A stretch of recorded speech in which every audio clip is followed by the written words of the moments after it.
Once upon a time, in a peaceful forest filled with tall trees and glowing fireflies, there lived a little bunny named Benny.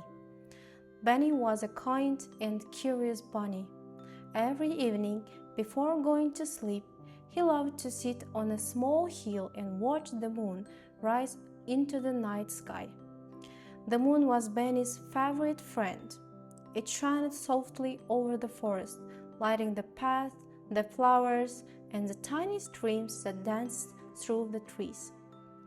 One evening, Benny hopped up to his favorite hill as usual. But when he looked into the sky, he gasped. The moon was gone. The stars were still there, twinkling gently above him, but the moon had disappeared. "Oh no!" cried Benny. "Where did the moon go?" The forest felt darker than ever. The owls seemed quieter. The fireflies flickered nervously. Even the wind whispered softly through the trees as if it were worried too. Benny knew he couldn't simply sit and wait. He had to find the moon.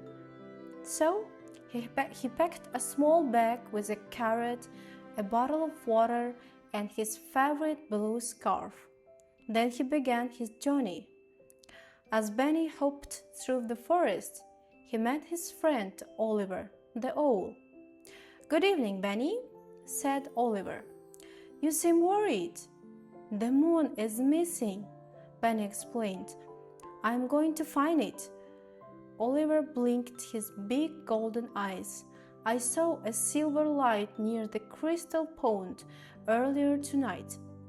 Maybe that's a clue." "Thank you," said Benny, and off he hopped. So he reached the crystal pond. The water was calm and shiny like glass. As Benny looked into the pond, he noticed something sparkling beneath the surface. A tiny silver fish swam up to greet him. "Hello, little bunny," said the fish. "Are you looking for the moon?" "Yes," Benny replied. "Have you seen it?" The fish nodded. "I saw a piece of moonlight floating down the river. It seemed very lonely." "Follow the river and you may find more clues." Benny thanked the fish and continued on his way. The river wound through the forest like a silver ribbon. Along the bank, he found small glowing drops of moonlight. Each drop shimmered softly in the darkness. "These must belong to the moon," Benny whispered. He carefully collected them in a small glass jar. The farther he traveled, the brighter the drops became. After a while, Benny reached a meadow filled with sleeping flowers. Their petals glowed gently in the night. There he met Lucy, the fox. She was sitting quietly beneath a tree. "Hello, Benny," she said. "What brings you here so late?" "The moon is missing," Benny explained. "I'm trying to find it." Lucy pointed towards the mountains in the distance. "I saw a strange silver cloud flying that way. Perhaps the moon followed it." Benny looked at the tall mountains. They seemed far away, but he was determined. "Thank you, Lucy," and he continued his adventure. The journey became harder as Benny climbed the mountain path. The wind grew colder. The rocks became steeper, but Benny never gave up. Whenever he felt tired, he looked at the glowing moonlight drops in his jar. They reminded him why he was searching. At last he reached the top of the mountain. There, among the clouds, he discovered something surprising. A small piece of the moon was resting on the ground. It looked sad. Tiny silver tears rolled down its glowing surface. "Moon?" Benny asked gently. The moon fragment looked up. "Oh, hello." "Why are you crying?" asked Benny. The little piece sighed. "I became separate from the moon.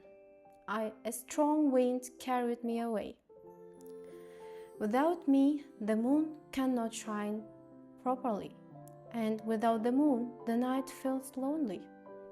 Benny's heart filled with compassion. "Don't worry," he said. "I'll help you get home." The moon fragment smiled. "Really?" "Of course," said Benny. "Friends help each other." Just then, hundreds of stars began to appear around them. One bright star floated closer. "We have been looking for the missing moon piece all night," said the star. "If we work together, we can return it to the moon." The stars formed a sparkling path across the sky. Benny carefully carried the moon fragment while the stars guided the way. Higher and higher they traveled. Soon they reached the great moon itself. The moon looked pale and incomplete. When it saw the missing fragment, it glowed with joy. "My missing piece!" the moon exclaimed. "Welcome home!" With a soft silver, its peaceful light spread across the entire sky. The forests glowed, the rivers sparkled, the flowers shined. The animals cheered happily. Everything felt peaceful once more. "Thank you, Benny," said the moon. "You were brave, kind, and determined." As a reward, the moon touched Benny's blue scarf with a beam of silver light. The scarf began to sparkle gently. Whenever you feel lost," said the moon, "look at this scarf and remember that even in the darkest night, there is always light somewhere waiting to be found." Benny smiled. He thanked the moon, and when he finally returned to the forest, all of his friends were waiting. Oliver, the owl, hooted proudly. Lucy, the fox, smiled warmly. The fireflies danced through the air. Everyone celebrated the moon's return. That night, Benny climbed onto his favorite hill once again. He looked up at the sky. The moon shone brighter than ever. The stars twinkled around it like tiny diamonds. Benny wrapped himself in his magical scarf and felt warm and safe. The forest was peaceful. The wind was gentle. The night was calm. Slowly, Benny closed his eyes, and as he drifted off to sleep, he dreamed of moonlight adventures, sparkling stars, and the wonderful friends who helped him along the way. And from that day forward, whenever anyone in the forest felt afraid of or lost, Benny would tell them the story of the lost moon. No matter how dark the night may seem, friendship, kindness, and hope will always help guide the way. And under the glowing moon, the little bunny slept peacefully. The end.